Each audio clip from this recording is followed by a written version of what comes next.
Welcome back into your Media Days Craze. I'm Bailey Burr. Day 2 officially underway. Had the opportunity to catch up with Georgia quarterback Carson Beck earlier to talk about the big reason he returned, what the expectations for this Bulldog is, and if they have a little bit of vengeance on their shoulder heading into this season, dropping that SEC championship to Alabama.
He basically said that a big reason he returned to Georgia was for the feel and atmosphere that he felt around the team, and to come back and he wanted to do something special with those guys. But he's very Scott joining me here to talk a little bit about everything of Day 2 Media Days.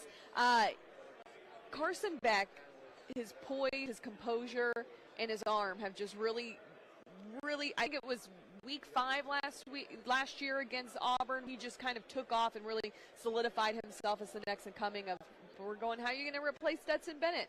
And he's definitely found his way into the groove that's the Georgia offense. Oh, definitely. First off, thanks for having me on. It's going to be a fun time. And, earlier today at the press conference, this is my first time just kind of hearing Carson Beck in the flesh, and he's even more poised and confident in person than he is on the TV screen. I remember when he was just kind of coming up, out of the job. We didn't really know if it was totally his yet, of course, because Stetson's gone, and I think he really surpassed a lot of expectations. He looks a lot beefier, too, which is pretty important for the quarterback position, and you can just tell he kind of has a little bit of the eye of the tiger. Obviously, it's not the way that Georgia wanted to end the year last year. One loss in the year, and it's in the SEC championship. And I think Carson is kind of leading these guys to have a little bit of a chip on their shoulder, even though they're definitely a top team. What did you take away from his press conference? You said you listened into it. Any nuggets come out, and you were like, "That's what I want to remember about this." It was just the fact that, like, I mean, there's been so many questions all week long about this college football video game, but like, this answer he gave me was like kind of the most unique. Like, I don't care about the rating, like, on the game. Like, I'm gonna rate myself. Just the way he kind of said it, his attitude, the kind of body. That's the kind of things I like to see out of a quarterback. Body language, facial expressions, just what you say out of the mouth. Well, he said it earlier, too, when we were talking about, just different acts of what the outside noise might be. And he goes, no one out there is going to sound me that I haven't said 10 times worse to myself. And I realize that I think I'm very much like that. But when you see that and you hear that from a player on your team who you're hoping is going to take you to a national championship, that is something you want to hear, especially in college football where the right quarterback is everything. Oh, that is 100%. And, another thing I think, too, is that he's many weapons to use, but he's really grown into his own to where it's not like the core to be what beats you, right? He leads this team. It's not like he, costs his team by being an unsafe guy. He's definitely picked up a lot of skill. A couple targets, of course, was with the tight end Brock and lad receiver, but just having that year of experience as well helps the younger guys who are coming into it all. All right, we're going to take a short break here on your Days Craze. Stick with us. We're going to have a lot more coming up after the break.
Welcome back to your media day. Now joined by Chris Doring, college football analyst, former Gator receiver in the league. What are days like today like for you coming back to some it's SEC awesome. names? It's great for a couple reasons. One, it's the signal of the unofficial, and it means it's right around the corner. But I think, too, this is it in a way. Getting a chance to see Oklahoma and Texas here for the first time. Team from the SEC may be able to qualify for an expanded 12-team playoff. A lot of juice. And I know there's a lot of negativity about NIL stuff and transfer and all the uncertainty about the congressional finances that are going to work in the future. Today, this week, I feel like it's only been about a lot of connection with this league and a lot of this season, despite all of those things going on. What do you make of the new look teams? No more divisions, and then you're adding the former Big 12 blue bloods. Yeah, I like it because it's symmetrical. 16 teams feels like a nice battle. But I also, I got some about the loss to the divisions. I was playing in the league in '92 into the Eastern and Western divisions, and so seeing that go away is a little sad. But I think with Texas and Oklahoma coming in, we inherit the Red River rivalry. Yep. It's being renewed again with Texas Texas A&M, OU, and Missouri, Texas. So that'll be fun. But I'm curious as to, we're not playing anymore, so some of the familiar games within the league will go away. But what new teams? When I was here in the early '90s, I played much before the divisions got split up, and all of a sudden Tennessee and Florida are playing every year in the league.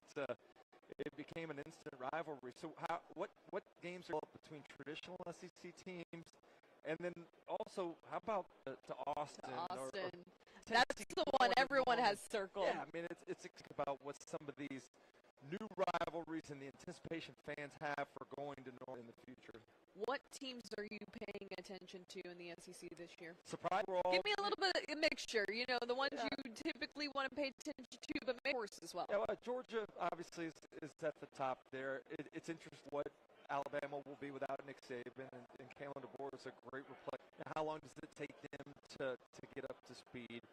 I'd say, lines is Missouri and Ole Miss last year doing what they did for each of them. How do they back that up with another opportunity and compete for a national championship?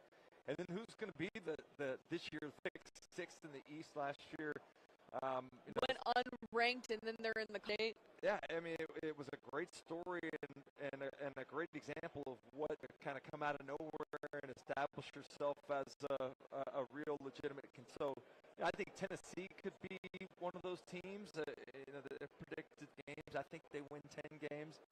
I don't think Florida gets to their in the playoff conversation, but I do think 4.5 wins is probably win 7 this year. And then what about Kentucky? We don't even talk. No, that is very valid. No one is talking about Kentucky and usually Kentucky's talked about as maybe the second best team in the East, or a team that they've had two 10-win seasons, I think, in the last 6 years, been able to break through. So I think, especially with what happened with Missouri, Kentucky fans are like, what about us? It's our turn. Well, and they have Brock Vandegrift, too. Yeah, I mean, a new offensive coordinator. You got a new quarterback, but it's resigned to getting back to being that physical team that they've kind of coached in the SEC, which is crazy to think about. But I really do know who they are, and I think sometimes when they're not being talked, those are the best years that Kentucky has. You brought up Florida. I want to talk about Florida. How do you evaluate where they are right now, and how hot is Billy Napier's seat right now? Frustrating. I think he inherited a little bit of a challenge, and I think that he's done a great job in narrowing the talent differential from where some of the top teams are and where Florida is. 5% of their defensive snaps last year came from true freshmen, and that's a recipe for some growing pains, which they struggled through. They did a nice job of going out in the portal and bringing in some veteran, experienced guys. I'm a Graham Mertz. I think Graham Mertz is not talked about enough for what he did. Which is interesting. Like, I've gauged different people, and some people are like, I mean, he is what he is. Anybody that says that has not watched what he did. Now, and I did a game this year, and I did their spring game last year. Okay. And when he came to Gainesville, I asked her, I said, why are we going out to get Graham Mertz? I mean, didn't really cite anybody at Wisconsin. Yeah. And he said, well, the things that he's going to be able to do in our fit his skill set. Going out of shotgun. They never went out of shotgun. It's better for him to see the field, better for him to be able to get the ball out. And in this offense, we give him just about every play a tag at the end to allow him to the best play possible. He's one of the smartest guys that Coach Napier's ever been around. Putting trust in him out on the field to make sure Florida's in the right play at all times is something I think he's been tasked with. And I think, not that it's his duty, but he's accepted it, and that's being a mentor for DJ Lagway. Lagway, the friendship that those two guys have and the respect that they have for him is pretty cool, and I think it's going to benefit Lagway and his development considerably. For a short time, so I wanted to ask you this. During your time at Florida, you started as a walk. How do you feel like NIL has changed the experience for a walk-on? Well, the thing that I'm most worried about is the potential elimination of walk-ons. I mean, that was a conversation we were having back in May after, Congress is, and how do you handle all the different budgets and things like walk-ons? It's part of the fabric of college football. I was a walk-on back in the day, but recently Stetson Bennett, the seasons that he had, 2 national championships. Look, Cody Schrader last year, a walk-on that went for over 1,000. Texas A&M, their whole 12th man thing is based upon normal students and the student coming out and helping on special teams.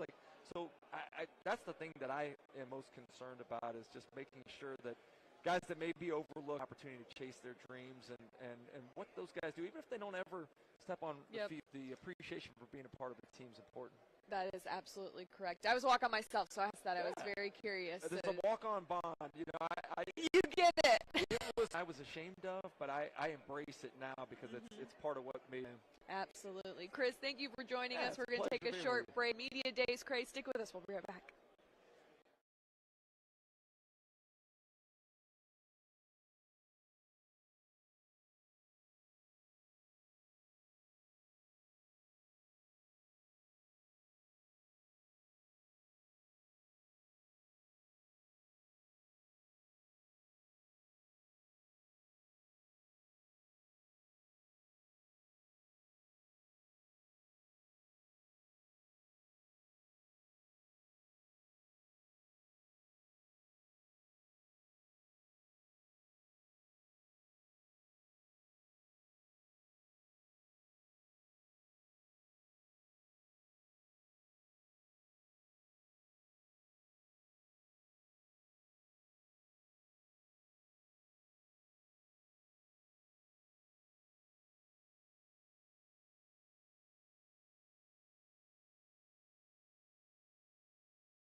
Welcome into your Media Days Craze. Bailey Burmaster back here. Don't forget that Georgia is here, and Carson Beck is arguably one of the most prolific quarterbacks in this class. I had the opportunity to talk to him earlier. What went into your decision to come back to Georgia? I think the biggest thing for me is just the atmosphere that we have at Georgia, the connection that I have with my teammates. I think that was the hardest thing to leave, you know, rather than like what really made me come back. That was the hardest thing to leave, is the connection with the guys. And also it's just a lot of fun, you know, having, you know, one more year in college football, playing for one of the best teams in the country with really good guys around you. It's really hard to go away from, so. After that SEC championship, what is the mentality coming into this season? Because I have to believe you guys have a little bit of vengeance. I think it's the same every single year. You know, last year is separate from this year, and it'll continue to go that way. Next year will be, you know, separate from this year. But every single year we have the same mindset, the same goal, the same standard. Everything's the same. We approach it the same. We're going to practice the same. We're going to work out the same. So, you know, we believe in our culture and what we do and how we approach it, and it'll just continue to go that way as the years go. In the last 3 years, you guys are 42-2. What tactics can Kirby use this year to just keep that winning mentality going? Because you have to find it's hard to believe just once you're winning at that rate to keep it up there. Yeah, I mean, it's very difficult, especially in the SEC, to win at that high of a percentage, and even just win in general. Each and every week, you know, you're playing a very good opponent that, you know, is going to be very well prepared. They have a good coach. They have good players. So, you know, how do you maintain that high level? And kind of like I just said, is just doing the same things over and over. We believe in what we do, and, you know, going into the summer, going into fall camp, we're going to maintain that, and then we'll bring it into the season as we always do. You're arguably one of the best quarterbacks in this year's college football class. What are your own goals this season? I think the biggest thing for me is just, you know, stepping up as a leader. I think last year I started to kind of go into that role more as the season went on. You know, I wanted to kind of prove myself before I asserted myself in that way. But now that I've been through a season, now that I'm coming back in my second, I think I've gained the trust of the guys around me. And, you know, just stepping up as that in that leadership role is going to be big time for me. In addition, the SEC is going to look a little different. No division, 16 teams, the addition of Oklahoma and Texas. What does that do as far as just revamping this conference? Yeah, obviously it's a lot different. You know, there's no East, no West. And then adding two really good teams into the SEC with a conference that already has so much talent, just adding that, obviously, it makes it more fun. And that's why you come to Georgia. That's why you come to a place like Georgia or another SEC school, is to play against good, talented teams like that every week. How do you approach y'all's schedule? Because people could say that it's definitely a gauntlet. I mean, like I just said, that's why you come to Georgia. You come to Georgia to play in those big-time games, whether it's on the road, whether it's at home. I mean, you want to play that type of talent so that, you know, once you get to the next level, you know, you're prepared. But also at this level, it's a lot of fun.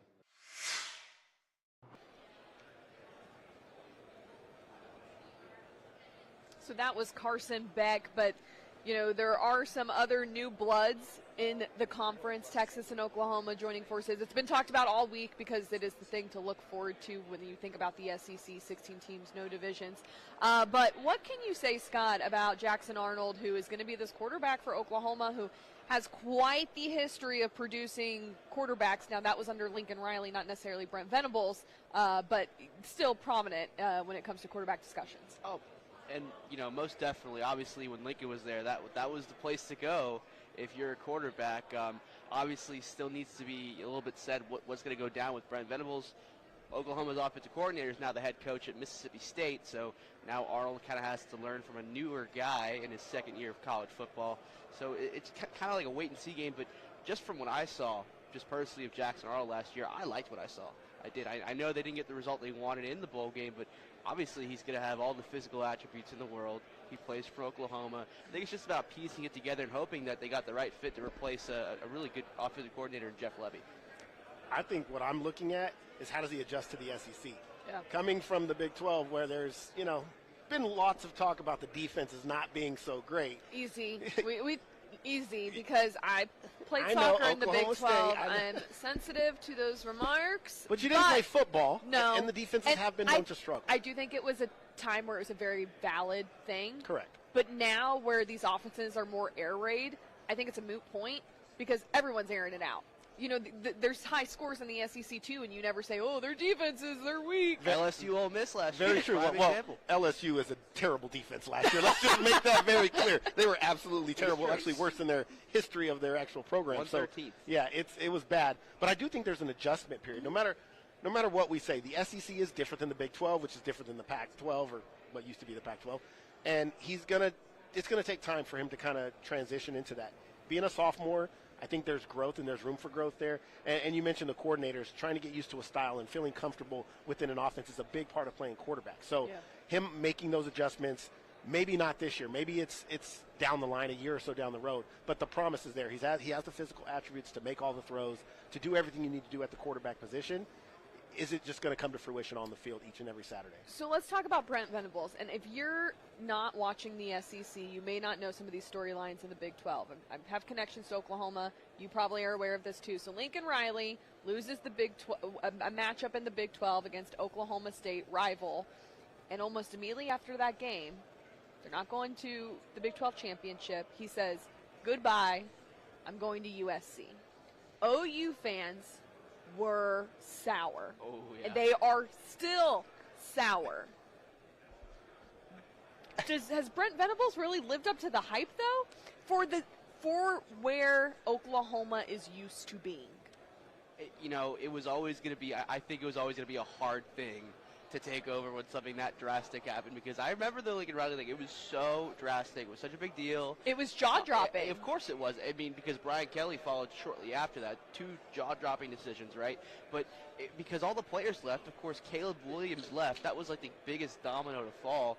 I think Brent Venables was always supposed to struggle in year 1, but I think he really turned it around last year. I did not expect Oklahoma to win 10 games. I didn't. Obviously, different quarterback, new OC this year, but obviously he's got a little bit of a tune in there, right? Definitely a good tune with defenses as well. We saw that at Clemson.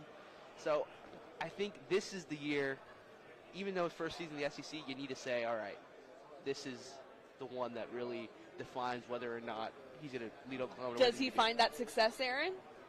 No. I mean, it's a lot of pressure. Not only did you go into Oklahoma following Lincoln Riley, now you move a conference into a conference that's You already... can even own the Big 12, which everyone, if it's such a down conference, and you're going it to come should to be the light SEC. work. Yeah. They did hand Texas their only regular season loss last year. Yeah, but that's a rivalry game. The Red River rivalry we is... know on any given Saturday when those two teams play, anything can happen. Can we talk about this, too? The SEC finally gets the Red River rivalry. Do they understand, what comes with that and playing in the fair? And I mean, we're here in Dallas. Have you guys ever been to one of those games? No, I have not been. I think what we saw when they were in the Big 12, now expand that by 100% being in the SEC. I think it's bigger. It's going to be such a production, first of all. That's going to be great, being in the media. We love Yeah. that type of production. I don't even know if the two programs really understand what it's going to be like until they face it. It's going to be exciting, that's for sure. I think if we expect Oklahoma just to come in, even Texas for that matter, just to come in and fit right in with the SEC, I think it takes time. I think this is something that they're going to have to grow into. I'm not saying they can't do well. I'm not saying they can't win games or make it to a playoff. I just think it's going to take time to adjust. The coaches talk about this all the time. It's not just one Saturday where you have a big game. Every week when you go to Auburn and Ole Miss and then Georgia and Bama, when you put these teams back to back to back to get your team up each and every Saturday for that type of game, it's tough to do. I don't think they'll find the success early on. I'm not saying they can't be successful. I just don't think they're going to be used to, we only lost 2 games this season. Right. This is the SEC. I will say this. I do think each team will have a welcome to the SEC moment where, whether it's on the road at Ole Miss getting throttled, there's going to be one of those games where you're like, haha, everyone from the SEC is welcome. Wait till they go play in Auburn. Oh, yeah. And, regardless of whether Auburn's good or bad, you go play in Auburn, it's a different atmosphere. Mississippi State with those cowbells. It's different. Now, listen, OU and Texas are used to the paddle people at Oklahoma State. I will say the stadium is right on top of them, and you're hitting those paddles. You are this close to getting hit. Do you still own one? So, you want to hear I actually have a really cool story about one of the paddles. So, when you are an athlete at Oklahoma State, your senior year, when you have your senior game, the paddle people show up to your game no matter what sport you play, and they give you your own paddle. So, yes, I still have my very own paddle. Now, I do not go to the games, and I'm not doing this thing, but I love the people that do. That's awesome. I mean, it is going to be a different atmosphere when they show up to these stadiums, and it will take time. Now, again, we're talking about athletes. Many athletes have this way of just tuning stuff out and just playing the game, especially once the nerves wear off when it first starts. But there's going to be an adjustment and a transition period for both Oklahoma and Texas, from not just the players to the coaches to the administration to how they travel and get to where it's going to be an adjustment period. I think you brought up a great point, not to cut anybody off here, but I think it's so exact. Athletes do, especially nowadays too, with so much media around us, they definitely are better at tuning things out because a lot of these guys grew up with social media. They grew up watching every form of media you can. But I also think that you mentioned it too. Yes, there is going to be a welcome to the SEC moment, but I also feel like we all kind of make a little bit of a bigger deal than it may be. You know what I mean? Yeah, no. It's going to be interesting to see how they fare. I think that's what everyone wants to see. It's just like, oh, what's going on? I've even been talking to some of the other media members that are from OU and from Texas and cover those teams, and they're like, yeah, this is big. Like, this is – because usually Big 12 Media Days is like at the Star in Arlington, and it's a big deal, but this is just a different feel. Let's talk about Oklahoma in the sense of their O-line play. What do you see from them? Because it doesn't seem like they're returning too many starters. No, not at all. But, you also have to wonder about, again, I think it all kind of goes back to Jeff Lebby as well. I mean, after just kind of speaking at Mississippi State, what the players have said, reading what former players have said, he was really in tune with everything, right? So if they got the right guy there at Oklahoma this year, and obviously recruiting bodies and stuff like that, if they're all kind of in tune, Jackson Arnold should be protected, but I think it's going to be one of those things where you're going up against SEC defenses, and I guess once conference play starts, that's when you're really going to find out. Obviously, in non-conference play, that's a struggle. Good luck. I think it's bigger in the run game. I think in the SEC, you have to be able to run the football. And creating gaps and creating holes and establishing that offensive momentum starts in the run game. So that offensive line is going to go through its bumps and bruises. I do think they'll put enough in place to manage throughout. But if they cannot run the football and you have a young quarterback who's trying to learn, like I said, good luck in this conference. I think Venables will find a way to run the football, and I think they're going to rely heavily on that run game in order to not put so much pressure on Arnold. And when I don't want to say this how it's going to come out, but I don't know another way to say it. Just say it. Do you feel like since Brent Venables took over, every position group has kind of just taken a tiny step back? Think about it. When they used to have the Samaje Perines, the Joe Mixons at quarterback, you had Baker Mayfield, Jalen Hurts coming in. Like, you have all these people. It speaks to the allure of recruiting, though, right? And getting those big-name guys. And I think the move to the SEC, part of that plays into it, trying to attract. You think it will attract more, too? Absolutely, because the NIL money is going to get bigger because of being in the SEC. I agree and disagree. I agree and disagree. I think you're right. But then there's also the standpoint of they were getting these guys before, Different coach, though. I mean, Lincoln gets everybody. But that's what I'm getting at. But that's the thing is you're right. Because they knew you could turn you. He's going to turn you into some. You go to Tulane, and he's like, you're going to be a first overall pick. Yeah, definitely. I'd probably go to Tulane. I'm like, I'm going to be a better quarterback. Stick it out for a year. We're not going to win too many games, but then I'm going to make the money in the NFL. Now, I guess that's where NIL comes in a little bit more. You're like, okay, now I can go to Tennessee, they're going to pay me some, and then maybe I can still make it in the draft. It's just so different now and messy. Your point is well taken. At the end of the day, college recruiting is a lot about the NIL, but players are attracted to coaches and who they feel is going to get them to the level they want to get to. We've seen this when guys leave. When the Lincoln Riley left, it was Caleb Williams going with them. Yep. Caleb was going to get money wherever he went, but being with the guy that he felt comfortable playing for is a big part of that. And we've seen this. We've seen it at Georgia with Kirby. Guys want to go there to play for Kirby. Guys want to go play for Saban. And there are very few coaches, I think Lane Kiffin is one of them, who does a really good job of just relating to the players of today. And it's been one of the talking points about Kirby. They still sell Georgia, and Bama sells Bama. Yeah. But guys like Norvell at Florida State or Lane Kiffin at Ole Miss, they're selling themselves and saying, this is what I can do for you. And those are the guys that are the best recruiters in the country right now, and getting guys from the transfer portal and at high school level because of their connection with those teenage players. Can I put you guys on the spot for a second? Yeah. Pretend you're Lane Kiffin. How are you recruiting a player? Like, can you do your best impersonation of what Lane Kiffin is saying to, like, get players in the building? I won't say verbatim. In my mind, in my mind, I'm gonna use the Please dad. do. I'm gonna use the I'm dad. really excited about Listen, this. I have a college son, but I still think I'm young and cool. Okay. So Which means you're not. look, we'll talk about that later. We can my talk about it suit- off cam. My suit, I would call this drip. So I would tell if I Do was. kids still say drip? I I don't thought know. it was like Riz. Oh, Riz is so in Lane would secret. walk. Okay. Lane would walk in, and he would tell all the kids, "Hey, look, we're gonna get you rizzed up. You guys are gonna get the ladies. You guys are gonna have all this cool stuff." No, honestly, Lane understands what a teenage athlete is going through, and I think that's the biggest point. It's not about the program. It's how can I relate to this kid? And for him, he's probably out there selling them a dream. And whether it's true or not, we know how recruiting goes. Yeah. But I'm going to get you to the NFL. I'm going to get you to where you want to be. Just tell me what you want, and I'm going to make that happen. And kids gravitate to that. If you They're can like, tell them, let's do this, hotty toddy. yeah, if you tell them they're going to be a first-round pick, I mean, I'm going. That's See, but I'm going down a rabbit hole here. I was talking, I can't remember what it was. I was talking to my mom about something. I'm like, if I was bad at it, would you tell me? Do you think enough parents give athletes the reality of the situation this day in athletics? And No. that is what No. I'm getting at. So if No. your parents aren't being 100% with you, and your coach is like, you're a first round But pick. that's the problem. It starts at home. We say this in the real world, right? It starts at home. Yeah. Parents have this delusional, unrealistic vantage point of their child.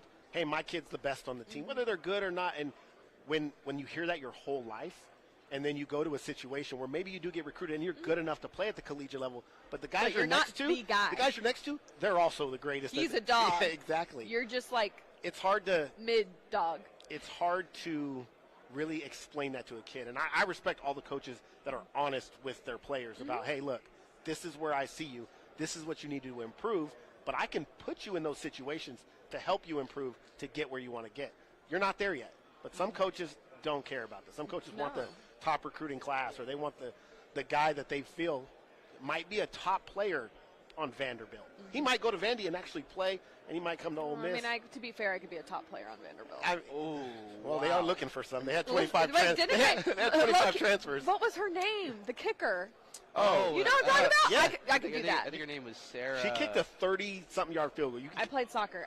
I could kick a 30-yard field goal. Give me 10 minutes to warm up. Listen. I could do it right now. No, I'm not even blowing smoke right now. I'm being so real. A&F challenge. A&F challenge. We're going to get you out on the football field, and we're going to Say that. stream it. We're going to stream it. What do I get if I get to do the stream next year Yeah, if well, I do it? yeah, Because we'll that fi- will give me extra motivation to want to do it again next year. 30-yard figure it field out. goal? Yeah. What? Y'all looking at me like I'm crazy. No.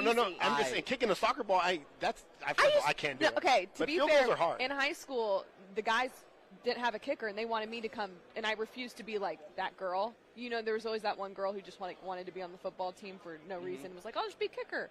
I was like, no. But they literally went out there with me, and I kicked 30. I think I hit a 35 when I was. I mean, granted, I was 17. I'm not 17 anymore.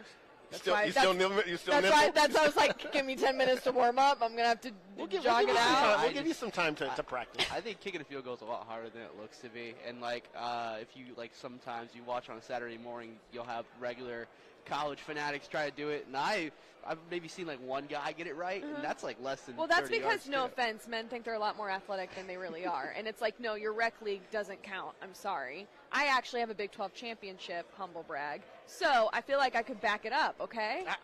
I'm not doubting you No, whatsoever. I just want to make sure we get this on the air. I wish we could roll it back on tape, because when I said that, y'all's eyes popped out of your head like, this girl has no idea. a 35-yard field goal is a long ways to me. I'm just saying, hey, if you can do it, more power to you, because I could not.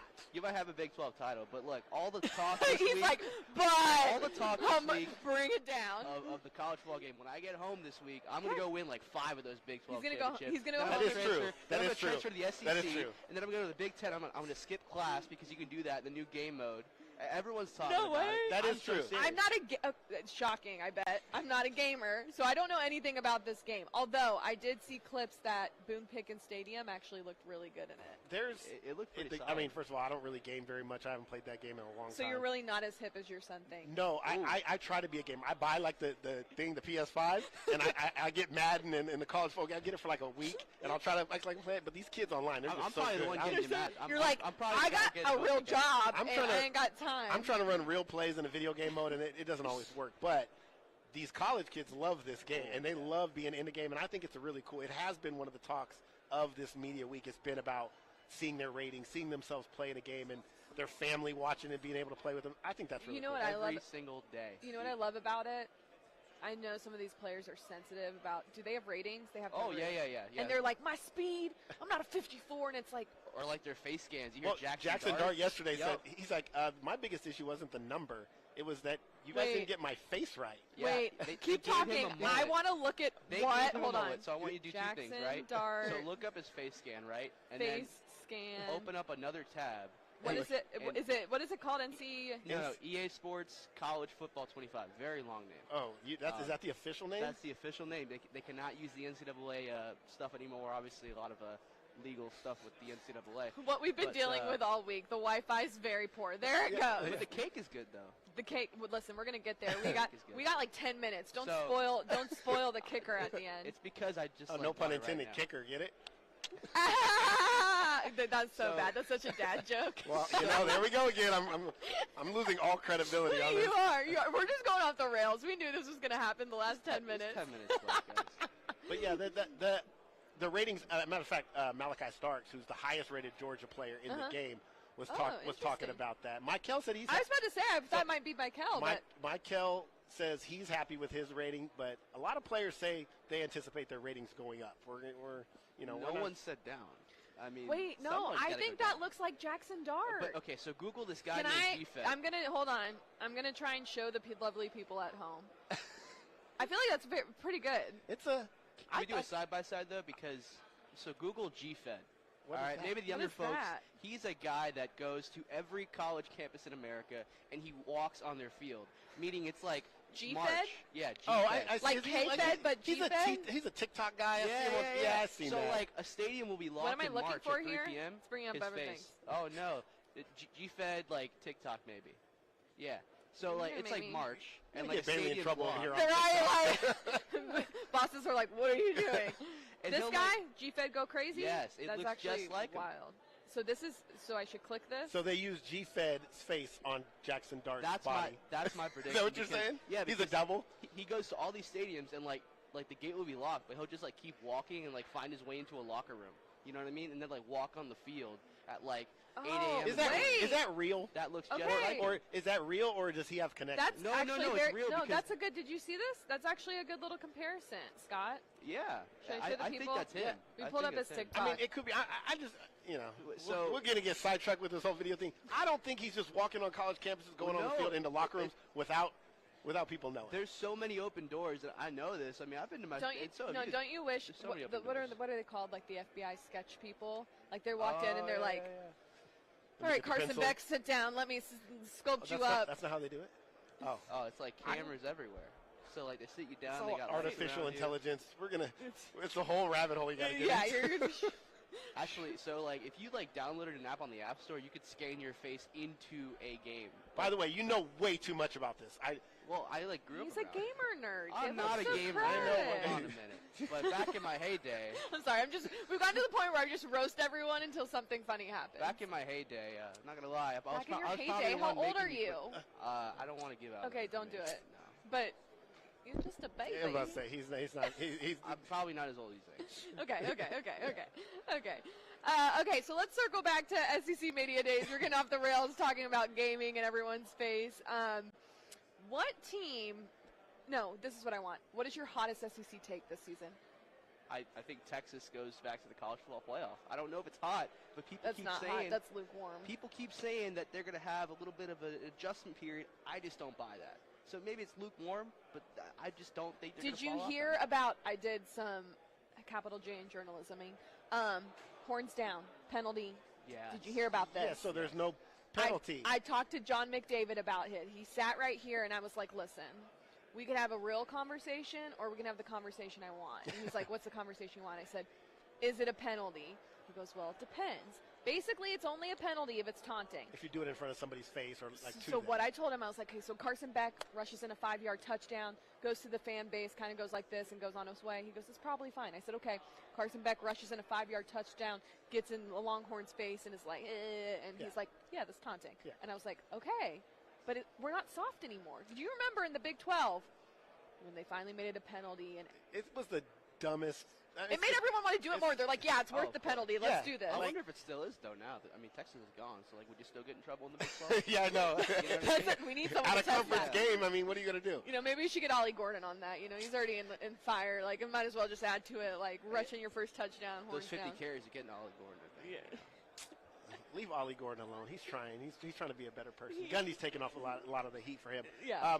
The taunting thing has always been dumb. It really is. Unless you're in somebody's face doing it, I think that's a penalty that should never happen. It's entertainment.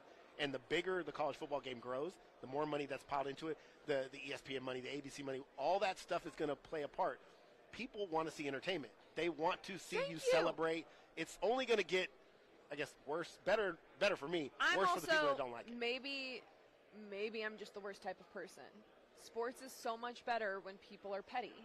Talk trash. Well, Everyone needs a villain, and if we all, not all of us, like all, but if like the SEC players would like to, in unison, horns down against Texas in games, I am for it. Be petty, make the sport better, make it more fun, drive storylines. I think conferences in the NCAA don't like fun sometimes. I mean, we see it in the pros all the time, and of course, they have to regulate everything. I feel like they always take away something fun, whether it was like a little fake slide a few years ago or whatever it is.